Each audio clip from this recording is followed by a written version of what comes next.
नमस्कार साथियों, स्वागत आप सभी का आपकी अपनी क्लास में। साथियों, चर्चा हम कर रहे थे चाइल्डहुड एंड ग्रोइंग अप। साथियों, हम चर्चा कर रहे थे किसकी? चाइल्डहुड एंड ग्रोइंग वाले पेपर की। आपका जो फर्स्ट पेपर चलता है चाइल्डहुड एंड ग्रोइंग अप में एक महत्वपूर्ण आपकी श्रृंखला चल रही है। मैं आपको जानकारी को लदी बता दूं कि हमने आपको बताए हैं टॉप केवल और केवल 10 प्रश्न, 10 क्वेश्चंस आपको बताए हैं और उस 10 प्रश्नों की व्याख्या आपको यूट्यूब पर निःशुल्क मिल रही है। साथ में ये जो 10 क्वेश्चंस हैं आप इनको अच्छे से पढ़ भी सकते हैं। अगर आप अभी तक हमारे इन 10 क्वेश्चंस को आपने नहीं देखा है तो आप सीधा जाइए प्ले स्टोर पर और वहाँ पर एप्लीकेशन डाउनलोड कीजिए, पीके एडवांस साइको। यहाँ से ये एप्लीकेशन डाउनलोड कीजिए। वहाँ आपको 10 प्रश्न केवल इसी पेपर के नहीं, आपके जितने भी पेपर हैं, चाहे लर्निंग एंड टीचिंग है, कंटेम्प्रेरी इंडिया एंड एजुकेशन है ना, जेंडर स्कूल एंड सोसाइटी है, सभी जो पेपर्स आपके चलते हैं उन सभी के केवल मात्र 10 प्रश्न बताए हैं। और ये प्रश्न केवल आज ही नहीं, विगत 5 वर्ष से मैं आपको बताता आ रहा हूँ। और 5 वर्ष, जो 5 वर्ष से है, जो आपका जो रिजल्ट है वो आपको ही पता है कि किस तरह से 10 प्रश्न हमारे कितने अ, आपकी जो एग्ज़ाम है उसमें सहायता करते हैं। तो आपने अभी तक इन 10 प्रश्नों को नहीं देखा है तो एक बार यहाँ पर आप विजिट कीजिए एप्लीकेशन प्ले स्टोर पर जाकर, और उन 10 प्रश्नों की व्याख्या मैं आपको निःशुल्क रूप से यूट्यूब पर करा रहा हूँ। तो सबसे पहले तो आप अपने मित्रों को शेयर करें, चैनल को सब्सक्राइब नहीं किया है तो सब्सक्राइब भी कर लें। आज हमारा विषय रहेगा शैशवावस्था की विशेषताओं के बारे में। इससे पहले हम चर्चा कर चुके थे शैशवावस्था के अर्थ और जो महत्वपूर्ण परिभाषाएं हैं उनके लिए भी। ये प्रश्न आपके जो ऐसे टाइप यानी निबंधात्मक प्रश्न भी अब आपको मैं बताऊंगा, साथ ही साथ जो छोटे प्रश्न हैं वो भी आपको इसी क्लास में मैं आपको साथ के साथ बताता जाऊंगा। तो ये क्लास आप सभी के लिए उपयोगी होने वाली है। तो चलते हैं, स्टार्ट करते हैं अपनी क्लास को। साथियों देखिए, चर्चा हम करेंगे शैशवावस्था की जो मुख्य विशेषताएं हैं। उससे पहले आपको जो पिछली क्लास की जानकारी है वो आपको मैं बता देता हूँ। जो शैशवावस्था है, ये शैशवावस्था जैसे ही बालक का क्या होता है साथियों, जन्म होता है, जन्म से लेकर और मानी जाती है, बताओ कौन से वर्ष तक? 5 वर्ष तक। जन्म से लेकर 5 वर्ष तक का जो काल होता है बालक का, उसे कहा जाता है शैशवावस्था। हालांकि ये जो शैशवावस्था है, इस शैशवावस्था को मुख्यतः 2 भागों में बांट लिया जाता है, पूर्व और उत्तर। जैसे बात करें हम जन्म से 2 या 3 वर्ष, इसे तो कहा जाता है पूर्व शैशवावस्था। और वही बात करें अपन 2-3 से लेकर 5 वर्ष तक की, इसे कहा जाता है उत्तर बाल्यावस्था। कई मनोवैज्ञानिक इसे इस 2-3 से 5 वर्ष की अवस्था को नाम देते हैं पूर्व बाल्यावस्था। क्या नाम देते हैं? पूर्व बाल्यावस्था। इसमें मुख्य नाम जो पूर्व बाल्यावस्था का जो नाम दिया है वो एक आपके मनोवैज्ञानिक है जिसका नाम है ब्रूनर, उन्होंने नाम दिया। लेकिन सीधी सी बात आपको याद रखनी है कि शैशवावस्था, शैशवावस्था जन्म से बताओ कितने वर्ष? 5 वर्ष। और इसको और भी हम विभाजन करें तो जन्म से 2 या 3 वर्ष का काल पूर्व शैशवावस्था, और 2-3 से लेकर 5 वर्ष तक का काल उत्तर शैशवावस्था के रूप में जाना जाता है। शैशवावस्था में बालक अपने जीवन की आधारशिला निर्मित करता है, आधारशिला का निर्माण करता है। ऐसा जो कहा गया सिगमंड फ्राइड के द्वारा कहा गया कि बालक को जो कुछ भी बनना होता है वो अपने 4-5 वर्षों में बन जाता है। अर्थात ये कथन किसके लिए कहा गया था सिगमंड फ्राइड के द्वारा? शैशवावस्था के लिए। महत्वपूर्ण परिभाषाओं की चर्चा भी हम कर चुके हैं जो आपके एग्जाम में बार बार पूछी जाती रही हैं। और आज हमारा जो विषय रहेगा वो रहेगा शैशवावस्था की मुख्य विशेषताओं की। चलिए स्टार्ट करते हैं। देखिए, शैशवावस्था मानव विकास की दूसरी अवस्था है। कौन सी अवस्था? दूसरी अवस्था। बात करें कि जो बालक का जो विकास है वो तो गर्भावस्था से प्रारंभ हो जाता है, इसलिए गर्भावस्था को पहली अवस्था, और शैशव जो अवस्था है इस अवस्था को कौन सी अवस्था माना जाता है? दूसरी अवस्था माना जाता है। जब तक बालक माँ के गर्भ में रहता है उस अवस्था को गर्भावस्था कहा जाता है, वहाँ पर भी बालक का विकास होता है। लेकिन जैसे ही बालक का जन्म हो जाता है, जन्म होने वाली अवस्था जो काल है उस काल को कहा जाता है शैशवावस्था। कब तक चलता है साथियों? 5 वर्ष तक। पहली अवस्था गर्भकाल है जिसमें शरीर पूर्ण रूप से बनता है, यानी कि जो शरीर का जो आकार है वो बन जाता है, और शैशवावस्था में उसका विकास होता है। शैशवावस्था की जो विशेषताएं हैं वो कौन कौन सी मुख्य विशेषताएं हैं, एक एक करके अपन चर्चा कर लेते हैं।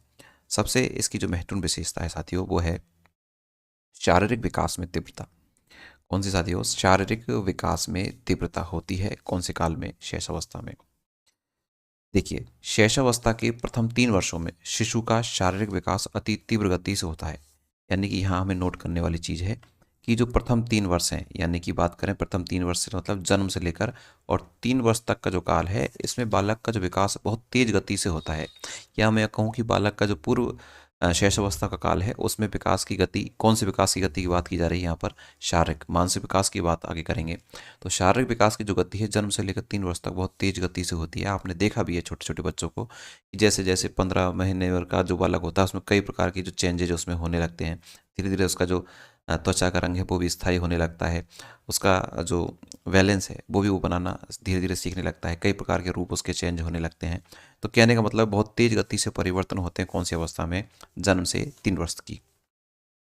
उसके भार लंबाई में वृद्धि होती है। जब बालक होता है तो छोटा सा होता है और वैसे ही 15 महीने भर का होता है तो उसके भार में भी अभूतपूर्व वृद्धि आपको देखने को मिलती है। 3 वर्ष के बाद का विकास की गति कैसी हो जाती है? धीमी। तो साथियों यह ध्यान रखना है, पूछा जा सकता है कि शैशवावस्था के अंतर्गत जो पूर्व शैशवावस्था है जन्म से 3 वर्ष वाली, उसमें विकास की गति होती है कैसी? बताओ। तेज। कैसी होती है? तेज। लेकिन जो 3 वर्ष के बाद की अवस्था है 3 से 5 वर्ष की, उसमें पूर्व शैशवावस्था के अकॉर्डिंग बताओ कैसी होती है गति? धीमी होती है। होती तो है लेकिन कैसी हो जाती है? धीमी हो जाती है। उसकी इंद्रियों, कर्मेंद्रियों, आंतरिक अंगों, मांसपेशियों, है ना, शब्द क्या है? मांसपेशियों आदि का क्रमिक विकास होता है। यानी कि इंद्रियों के माध्यम से बालक ज्ञान प्राप्त करता है, अपने कर्म इंद्रियों के माध्यम से, यानी किसी कार्य को कर कर भी वो ज्ञान की प्राप्ति करता है। अपने मांसपेशी यानी अपने हाथ पैरों को संचालन के माध्यम से भी क्या प्राप्त करता है? ज्ञान प्राप्त करता है। यानी कि ये कैसा विकास है? क्रमिक विकास। इसको हम पढ़ चुके हैं। क्रमिक विकास क्या है? अर्थात विकास के सिद्धांतों में थ्योरी ऑफ डेवलपमेंट हमने पढ़ा कि एक क्रमिक विकास का सिद्धांत कि बालक का जो विकास होता है वो कैसा होता है? क्रमिक होता है। तो वही बात यहाँ पर कही गई है। तो सीधी सी यहाँ पर बात आपको ध्यान रखनी है, जो शारीरिक विकास में है इसमें आपको ध्यान रखना है कि जो शारीरिक विकास है वो जन्म से 3 वर्ष तक, कब से सबका तक? तो जन्म से 3 वर्ष तक तो कैसा होता है? तेज गति से। और जो 3 वर्ष के बाद का जो समय है, 3 वर्ष के बाद का जो समय है उसमें जो विकास होता है, उस विकास की गति होती है साथियों कैसी? बताओ। धीमी होती है। ये आपको याद रखना है। अगले पॉइंट पर चलेंगे। इसी की विशेषताओं के अंतर्गत मानसिक क्रियाओं में तीव्रता। इसमें मानसिक क्रियाओं में तीव्रता। सुनो भाई, मानसिक क्रियाओं में क्या होती है? तीव्रता।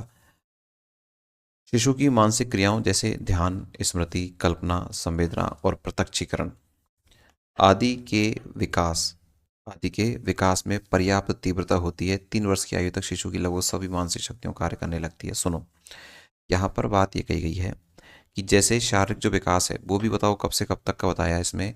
जन्म से 3 वर्ष तक का जो काल है उसमें विकास होता है। बताओ कैसे? तेज गति से। इसकी बात करें फिजिकल डेवलपमेंट की, वहीं हम मेंटली डेवलपमेंट एंड मानसिक विकास की बात करें उसमें भी सेम है कि ये जो एज है जन्म से 3 वर्ष वाली, पूर्व शैशवावस्था वाली, इसमें जो मानसिक विकास है वो भी बताओ कैसे होता है? तेज गति से होता है। इसके बाद में मानसिक विकास होता तो है लेकिन वो धीमी गति से होता है। फिर हम बात करेंगे बाल्यावस्था की, तो बाल्यावस्था की तो और प्रकार के चेंजेज वहाँ पर देखते हैं। तो बाल्यावस्था की बात करेंगे, उसकी चर्चा जब भी करेंगे। अभी आपको ध्यान रखना है कि स्टार्टिंग की जो जन्म से 3 वर्ष की अवस्था है उसमें चाहे शारीरिक विकास की बात करें चाहे मानसिक विकास की बात करें, दोनों में ही विकास की गति कैसी रहती है? तेज रहती है। नेक्स्ट हम बात करें अगले की, सीखने की प्रक्रिया में तीव्रता। अरे भाई सीधी सी बात है, जब शारीरिक और मानसिक विकास तेज गति से होगा तो सीखने की प्रक्रिया भी बताओ कैसी होगी? तीव्र होगी। ये तो कॉमन सेंस की बात है। फिर भी हम देख लेते हैं कि शिशु के सीखने की प्रक्रिया में बहुत तीव्रता होती है और वह अनेक आवश्यक बातों को सीख लेता है। गैसेल का कथन यहाँ पर आपको ध्यान रखना है कि बालक प्रथम 6 वर्षों में बाद के 12 वर्षों से दूना सीख लेता है। वेरी इंपॉर्टेंट कथन है, एग्जाम में पूछा जाता है कि बालक प्रथम 6 वर्षों में बाद के 12 वर्षों से दूना सीख जाता है। ये कथन किसका है? तो ध्यान रखना है कथन किसका है? गैसेल महोदय का है। इन्होंने कहा कि प्रारंभिक जो 6 वर्ष हैं शैशवावस्था वाले, जन्म से 5 या 6 वर्ष माना जाता है, उसमें वो इतना सीख लेता है, उतना बताओ किस में भी नहीं सीख पाता, आगे के 12 वर्षों में भी नहीं सीख पाता। उससे दुगना कौन से में सीख लेता है? वो शैशवावस्था में सीख लेता है, क्योंकि शैशवावस्था सीखने का काल है। आदर्श महत्वपूर्ण सीखने का काल इसे जो कहा है, ये भी आपको ध्यान रखना है। तो महत्वपूर्ण जो विकास है शारीरिक और मानसिक विकास की अधिकांश जो सीमा है वो यहीं पर पूर्ण हो जाती है। नेक्स्ट जो विशेषता है इसकी, कल्पना की सजीवता। इस पॉइंट को हमें अच्छे से समझना है। देखिए भाई, कल्पना की सजीवता, लाइव इमेजिनेशन क्या है बताओ? Live imagination. कुप्पू स्वामी एक महत्वपूर्ण मनोवैज्ञानिक है। इन्होंने बार बार कथन हर जो स्टेजेज हैं उनमें दिए हैं कि 4 वर्ष के बालक के संबंध में एक महत्वपूर्ण बात है उसकी कल्पना की सजीवता। वह सत्य और असत्य में अंतर नहीं कर पाता, फलस्वरूप वह असत्यवादी जान पड़ता है। सुनो भाई, ये बात आपकी समझ में नहीं आई होगी। कल्पना की सजीवता का मतलब क्या है कि जो बालक है, इस एज का, शेष अवस्था की एज का बालक, वो जिस बारे में कल्पना करता है, जिस बारे में सोचता है, उसको ही क्या मान लेता है, वो सच मान लेता है कि जो कुछ उसने सोचा वो सच ही है। इस कल्पना को ही बताओ क्या कहा जाता है, कल्पना की सजीवता। चाहे वो कार्य पूरा हो या नहीं हो, चाहे उसकी जो मांग है उसकी पूर्ति हो या नहीं हो, लेकिन वो तो जो कहता है उसको वो कार्य करना भी होता है, और वो वस्तु उसको चाहिए होती है। अर्थात उसने जो सोच लिया वो कार्य बताओ कैसा होगा, सही होगा, वह दूसरे की नहीं मानता। इसे ही बताओ क्या कहा जाता है, कल्पना की सजीवता। देखिए पुनः इसको पढ़ेंगे हम कि 4 वर्ष के बालक के संबंध में एक अति महत्वपूर्ण बात यह है कि उसकी कल्पना की सजीवता। वह सत्य और असत्य में अंतर नहीं कर पाता कि कौन सी चीज जो है उपलब्ध हो सकती है और कौन सी नहीं हो सकती। फलस्वरूप असत्यवासी जान पड़ता है, यानी हर चीज के लिए वो अपने आप को ही सत्य साबित करना चाहता है। नेक्स्ट है दूसरों पर निर्भरता। सुनो, दूसरों पर क्या है, निर्भर रहता है। ये तो आपको पता है, छोटा सा बालक है, स्वयं अपने कार्य को नहीं कर सकता। अपने हर एक कार्य के लिए किस पर निर्भर रहता है, दूसरे व्यक्तियों पर निर्भर रहता है, चाहे वो उसके माता पिता हों, चाहे परिवार के अन्य सदस्य हों। जन्म के बाद शिशु कुछ समय तक बहुत असहाय स्थिति में रहता है। उसे भोजन और अन्य शारीरिक आवश्यकताओं के अलावा प्रेम और सहानुभूति पाने के लिए भी दूसरों पर निर्भर रहना पड़ता है। वह मुख्यतः अपने माता पिता और विशेष रूप से अपनी माता पर निर्भर रहता है, यानी कि हर चीज़ के लिए। उसको भूख भी लग रही है तो भूख लगने पर वो कह नहीं सकता, बताओ क्या करेगा, रोकर अपनी भावनाओं को व्यक्त करेगा। और रोकर बताओ जब भावनाओं को व्यक्त करेगा तो माता उसको बताओ भूख शांत करने के लिए उसे दूध पिलाएगी। अर्थात कहने का मतलब यह है, बालक असहाय है इस स्थिति में, शेष अवस्था में। वह स्वयं कोई कार्य को नहीं कर सकता, लेकिन वह अपनी बातों को दूसरों को समझा सकता है, जिसके माध्यम से उसकी जो मांग है उसकी पूर्ति हो जाती है। इसलिए बालक प्रत्येक कार्य पर बताओ किस पर निर्भर रहता है, दूसरों पर ही निर्भर रहता है। ठीक है, चले भाई, नेक्स्ट विशेषता की हम चर्चा करेंगे, आत्म प्रेम की भावना, सेल्फ लव। यानी अपने आप से बालक क्या करता है, बताओ, प्रेम करता है। शिशु में आत्म प्रेम की भावना बहुत प्रबल होती है। महत्वपूर्ण विशेषता, एक एक प्रश्न, सीधा सीधा प्रश्न पूछा जाएगा, इनमें से कौन सी विशेषता शेष अवस्था से संबंधित नहीं है। कल्पना की सजीवता क्या है, आत्म प्रेम क्या है, ये आत्म प्रेम की भावना किसके अंतर्गत पाई जाती है, शेष अवस्था, बाल्यावस्था, किशोरावस्था। इस तरह के ऑप्शन आपको देखने को मिलेंगे। तो शिशु में आत्म प्रेम की भावना कैसी होती है, बहुत प्रबल होती है। वह अपने माता पिता, भाई बहन आदि का प्रेम प्राप्त करना चाहता है, पर साथ ही वह यह भी चाहता है कि प्रेम उसके अलावा और किसी को ना मिले। यदि और किसी के प्रति प्रेम व्यक्त किया जाता है तो उसे ईर्ष्या होती है। छोटे छोटे बालक आपने देखे होंगे क्या करते हैं, जैसे छोटे छोटे बालक है, ये बालक है, ये घर में है, और जैसे ही घर में कोई दूसरा बालक आ जाता है, दूसरा बालक घर में आया, तो इस बालक को क्या रहेगी कि मेरे जो माता पिता हैं वो केवल किसको प्राप्त प्यार करें, मेरे को ही प्राप्त प्यार करें, इसको नहीं करें। अब जैसे ही ये बालक को कोई दूसरा घर का सदस्य इसको गोद में ले लेता है, तो बताओ ये क्या करने लग जाएगा, रोने लग जाएगा। क्यों? क्योंकि वो चाहता है, उसके मन मस्तिष्क में यही फिट है कि केवल और केवल मुझे ही प्रेम सब लोग करें और किसी दूसरे को नहीं। ऐसे ही दूसरा व्यक्ति, दूसरा बालक जब आता है तो उसको दूसरे व्यक्ति को जो प्रेम करता है उसको प्रेम करता है, तो इसको बताओ जेलस फील होती है भाई, बहुत तगड़ी वाली। तो जेलस फील होती है, अर्थात क्यों? क्योंकि उस भावना कौन सी, बताओ, आत्म प्रेम की। वो अपने आप से ही प्रेम करता है और अपने आप को ही दूसरों के साथ ऐसा रखना चाहता है कि मुझसे ही सब लोग प्रेम करें, दूसरे से नहीं करें। इसे ही बताओ क्या कहा गया, आत्म प्रेम की भावना। नेक्स्ट है नैतिकता का अभाव। सीधी सी बात है, जो बालक छोटा है तो उसमें नैतिकता का तो अभाव होगा ही, क्योंकि उतना सामाजिक अभी वो नहीं हुआ है। जैसे जैसे उसका सामाजिक दायरा बढ़ता जाता है, नैतिकता का विकास उसका होने लगता है। लेक ऑफ मॉरलिटी, शिशु में अच्छी और बुरी, उचित और अनुचित बातों का ज्ञान नहीं होता। वह उन्हीं कार्यों को करना चाहता है जिसमें उसको आनंद आता है, भले ही वह अवांछनीय हो। इस प्रकार उसमें नैतिकता का पूर्ण क्या पाया जाता है, अभाव। यानी कि बालक में समझ नहीं होती, विवेक नहीं होता, चिंतन नहीं कर पाता, और बालक जो भी कार्य उसकी करने की इच्छा होती है उस कार्य को कर लेता है। उस कार्य को करने से उसका हित होगा या अहित होगा उसे नहीं पता, है ना। उस कार्य को करने से उसका या किसी दूसरे का कोई नुकसान हो सकता है, उससे भी उसको कोई लेना देना नहीं है। क्यों? क्योंकि बालक, बताओ, किसका अभाव पाया जाता है, नैतिकता का अभाव पाया जाता है। ये जो अभाव है ये बताओ किसके कारण होता है, क्योंकि बालक का जो सामाजिक दायरा जितना होगा उतना ही होगा। बालक में बताओ क्या भी नहीं आई है, परिपक्वता भी नहीं आई है। इन सभी कारणों से बालक, बताओ, क्या पाया जाता है, नैतिकता का अभाव पाया जाता है। बात करें मूल प्रवृत्तियों पर आधारित व्यवहार, ये बड़ा इंपॉर्टेंट जो है तथ्य आपको ध्यान रखना है। क्या है? मूल प्रवृत्तियों पर आधारित व्यवहार, यानी कि जैसी बालक की मूल प्रवृत्ति है वो उसमें किसी प्रकार का दिखावटीपन नहीं होता। जैसा उसके मन ने कहा वो वैसा ही कार्य करेगा। देखिए, शिशु के अधिकांश व्यवहार का आधार, अधिकांश है ना, अधिकांश व्यवहार का आधार उसकी मूल प्रवृत्तियाँ होती हैं।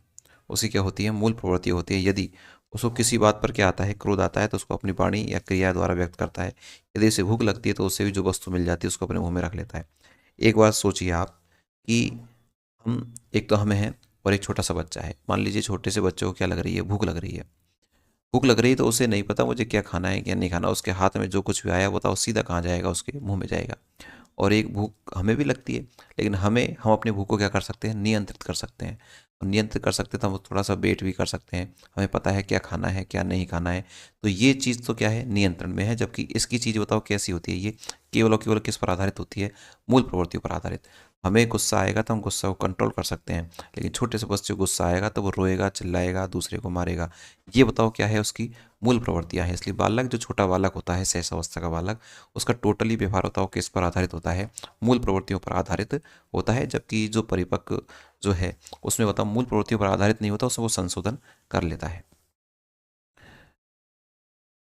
नेक्स्ट इसकी जो विशेषता है वो है सामाजिक भावना का विकास। कौन सी भावना का विकास? सामाजिक भावना का विकास। देखिए, इस अवस्था के ये प्रारंभिक वर्ष है ना, अंतिम वर्षों में शिशु में सामाजिक भावना का विकास हो जाता है। कौन सी? अंतिम जो वर्ष है ना, उन्हें बताओ कौन सी भावना का विकास होता है? सामाजिक भावना का विकास हो जाता है। वैलेंटीन है ना, वैलेंटाइन है ये, है ना, थोड़ी सी मिस्टेक है। वैलेंटाइन ने क्या कहा है कि 4 या 5 वर्षों के बालक में अपने छोटे छोटे भाइयों बहनों साथियों की रक्षा करने की जो शक्ति है वो हो जाती है। यानी जो रक्षा करना है उसको प्रारंभ वो कर देता है। वह 2 से 5 वर्ष तक बच्चों के साथ खेलना पसंद करता है। वह अपनी वस्तुओं में जो अपनी साझेदारी है उसको समझ लेता है। वह दूसरों के बच्चों के अधिकारों की रक्षा करता है, दुख में उनकी सांत्वना देने का प्रयास करता है। यानी कि सीधी सी बात यह है कि बालक अपने आप को समझने लगता है और अपने आप के अलावा वो दूसरों की भावनाओं को समझने लगता है। क्यों? क्योंकि बालक का बताओ कौन सा विकास होने लग गया है? सामाजिक विकास। कौन सा विकास? सामाजिक विकास। और ये बताओ कब होगा? सामाजिक प्रारंभ में नहीं होगा। ये जो आपकी शैशवावस्था है, जो शेष अवस्था है, इस शेष अवस्था के अंतिम चरण में। कौन से चरण में? अंतिम चरण में। अंतिम चरण की बात करूं तो 3 वर्ष के बाद वाला जो समय है उसमें बालक में नैतिकता भी आने लगती है और सामाजिक भावना भी उसमें विकसित होती है ना। तो ये सारी चीज़ें आप देख सकते हैं कि बालक में सामाजिक भावना होती है, लेकिन बताओ कब होती है? शेष अवस्था के अंतिम चरण में ही होती है। देखिए,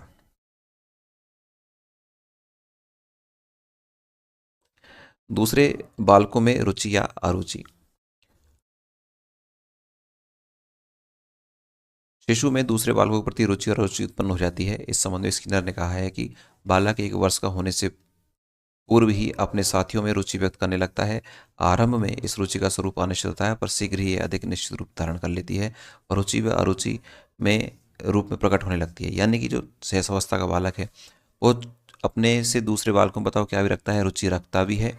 और बताओ क्या भी रखता है? अरुचि भी रखता है। अरुचि क्यों? क्योंकि मैंने आपको बताया कि बालक में क्या पाई जाती है? आत्म प्रेम की भावना पाई जाती है ना, सेल्फ लव की भावना पाई जाती है। वो दूसरे में अरुचि इसलिए करता है क्योंकि दूसरे लोग उसको रुचि, वो उसके साथ इंटरेस्ट रखेगा तो दूसरे लोग उसको प्यार करेंगे, इसलिए उसके साथ अरुचि भी रखता है। और साथ में अपने साथियों के साथ में भी अच्छे से खेलने का कार्य करता है। हालांकि उसमें जो मित्रता होती है वो घनिष्ठ नहीं होती, वो एक सामान्य होती है, केवल खेलने के लिए ही होती है। इसलिए रुचि या अरुचि दोनों ही इसकी क्या है? विशेषता है। ये ध्यान रखना है आपको 10वें पॉइंट में। नेक्स्ट है संवेगों का प्रदर्शन। वेरी इंपॉर्टेंट है, मोस्ट लगा लेना इसको। शिशु में जन्म के समय उत्तेजना के अलावा, ये इंपॉर्टेंट शब्द है, इसके बारे में आपको बताऊंगा, है ना। शिशु में ये उत्तेजना क्या होती है कि प्रारंभ में बालक में बताओ क्या संवेग नहीं होते? बताओ क्या ही होती है? उत्तेजना। और प्रारंभ में जब बालक जब जन्म होता है तो जन्म होने के बाद तुरंत बालक क्या करता है? बताओ, रोता है। रोने का जो कारण होती है बताओ वो क्या होती है? केवल और केवल क्या होती है? उत्तेजना होती है। उत्तेजना। और एक दूसरा कारण होता है उसमें वातावरण, क्योंकि बालक जैसे ही जन्म लेता है तो गर्भ का वातावरण अलग था और जैसे वह ये संसार में आता है तो वहाँ का वातावरण अलग है, उसके कारण रोता है। दूसरा मुख्य कारण बताओ क्या बताया गया है? उत्तेजना। ये जो कारण बताने वाला मनोवैज्ञानिक था इसका नाम था, बताओ क्या? ब्रजेज। क्या नाम था? ब्रजेज नाम का एक मनोवैज्ञानिक था। उसने कहा कि बालक जब रोता है प्रारंभ में, जन्म के बाद में, तो उस रोने का कारण क्या होती है? उत्तेजना। सुनो, उत्तेजना के अलावा और कोई संवेग नहीं होता है। ब्रजेज, देखो आगे आएगी ना बात। ब्रजेज ने 1932 में अपने अध्ययनों के आधार पर घोषित किया कि 2 वर्ष की आयु तक बालक में लगभग सभी संवेगों का विकास हो जाता है। प्रश्न एग्जाम में आता है, इंपॉर्टेंट करके लिखना है ये पूछना यहाँ पर प्रश्न जो बनेगा वो कैसे बनेगा कि 2 वर्ष की आयु में बालक में लगभग सभी संवेगों का विकास हो जाता है, ये किसने कहा? तो साथियों किसके द्वारा कहा गया? ब्रजेश के द्वारा ये कहा गया। ठीक है, और ये भी पूछा सकता है कितने वर्ष तक के बालक में लगभग सभी संवेगों का विकास हो जाता है? तो कितने वर्ष में बताओ? 2 वर्ष तक के बालकों में लगभग सभी संवेगों का विकास होने लगता है। सबसे पहले भय, प्रेम, क्रोध, ये सबसे पहले बालक में जो विकास होता है इन तीनों का ही होता है। सबसे पहले जो संवेग का विकास होता है किसका? भय, प्रेम, क्रोध। धीरे धीरे जब बालक 2 वर्ष की ओर आसपास आ जाता है उसमें सभी संवेगों का क्या हो जाता है? विकास। तो ध्यान रखना है, ये बात किसने कही है? ब्रजेश ने कही है। रोने का कारण क्या बताया ब्रजेश ने? उत्तेजना बताई है। सबसे पहले कौन कौन से संवेग? भय, प्रेम और क्रोध को बताओ क्या माना गया है? सबसे प्रथम संवेग माना गया है। 4 संवेग माने गए हैं मुख्य रूप से, भय, प्रेम, क्रोध। ये जो है प्रारंभ में नहीं होता, ये बाद में आता है। मैंने बात की थी, बताओ किसकी? प्रारंभ में जो संवेग विकसित होते हैं वो 3 ही होते हैं, भय, प्रेम, क्रोध। ये मुख्य रूप से माना गया है। तो कौन कौन से? भय, क्रोध, प्रेम और पीड़ा। देखिए भाई, काम प्रवृत्ति। काम प्रवृत्ति लिबिडो जिसको अपन कहते हैं, बाल मनोवैज्ञानिकों का कहना है कि शिशु में काम प्रवृत्ति बहुत प्रबल होती है, पर वयस्कों के समान उसको व्यक्त नहीं करवाता, यानी छुपे रूप में होती है। अपनी माता का स्तनपान करना और यौनांगों पर हाथ रखना बालक की काम प्रवृत्ति क्या है? सूचक है। तो काम प्रवृत्ति बताओ कौन सी अवस्था में पाई जाती है? शैशव अवस्था में पाई जाती है। किशोर अवस्था में उसको व्यक्त करने लग जाता है, यहाँ पर वो क्या नहीं कर पाता? व्यक्त नहीं कर पाता। नेक्स्ट है कि जो बालक है उसमें दोहराने की प्रवृत्ति पाई जाती है। सीधी सी बात है, अनुकरण करता है और अनुकरण करके दोहराता है, जिससे वो सीख जाता है, ज्ञान की प्राप्ति उसको होती है। तो शिशु में दोहराने की प्रवृत्ति बहुत प्रबल होती है। दोहराने की प्रवृत्ति कैसी होती है? बहुत प्रबल होती है। उसमें शब्दों, गतियों को दोहराने की प्रवृत्ति विशेष रूप से पाई जाती है। ऐसा करने में विशेष आनंद अनुभव करता है, यानी कि बालक एक ही कार्य को बार बार करता है। अकॉर्डिंग जो जीन पियाजे उसने कहा कि बालक जो कार्य करता है वो कैसे कार्य करता है? बताओ, वृत्तीय कार्य करता है। उसने उसकी पहली स्टेज सेंसरी मोटर स्टेज में ही ये बात कही कि बालक जो जन्म से 2 वर्ष का होता है तो प्रत्येक कार्य को बार बार करता है। उस बार बार करने की प्रवृत्ति बताओ क्या? दोहराने की प्रवृत्ति कह दो चाहे वृत्तीय कार्य करने की प्रवृत्ति कह दो, एक ही बात है। नेक्स्ट है जिज्ञासा की प्रवृत्ति, क्यूरियोसिटी टेंडेंसी, अर्थात उसमें जिज्ञासा की प्रवृत्ति हमेशा रहती है, हर में हमेशा कुछ नया जानने के उसके अंदर जो है रहता है।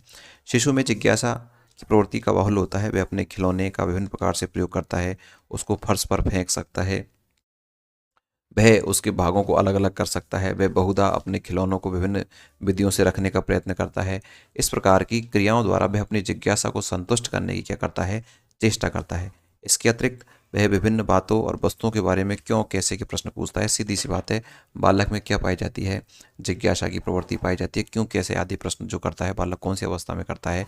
शेष अवस्था में करता है। ठीक है, नेक्स्ट की बात करें, कौन सी प्रवृत्ति बताओ? अनुकरण की प्रवृत्ति।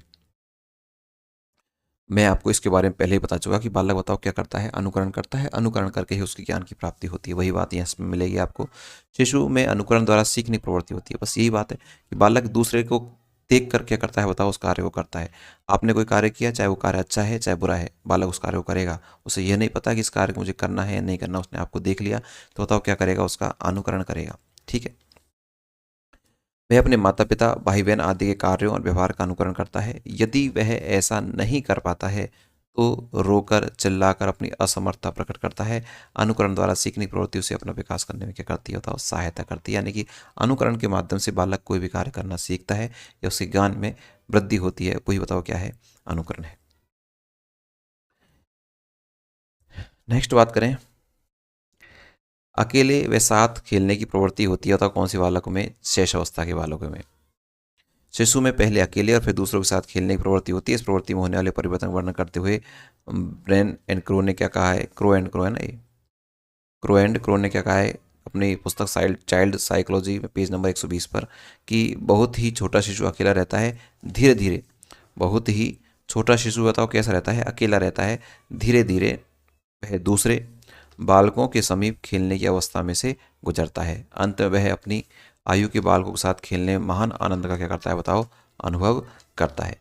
सुनो वही बात, यानी कि बालक प्रारंभ में तो कैसा रहता, चाहे अकेला रहना चाहता है और बाद में शेष अवस्था के उत्तरार्ध में वह दूसरों के साथ खेलना पसंद करता है। साथियों, हम पढ़ रहे हैं बताओ क्या? आपका पेपर चाइल्डहुड एंड साइकोलॉजी वाला, और उसमें मैं आपको बता चुका हूँ कितने प्रश्न, 10 प्रश्न आपके एग्जाम के लिए। और सीधी सी बात है, 10 प्रश्न में आपको आपका हूबहू पेपर देखने को मिलेगा।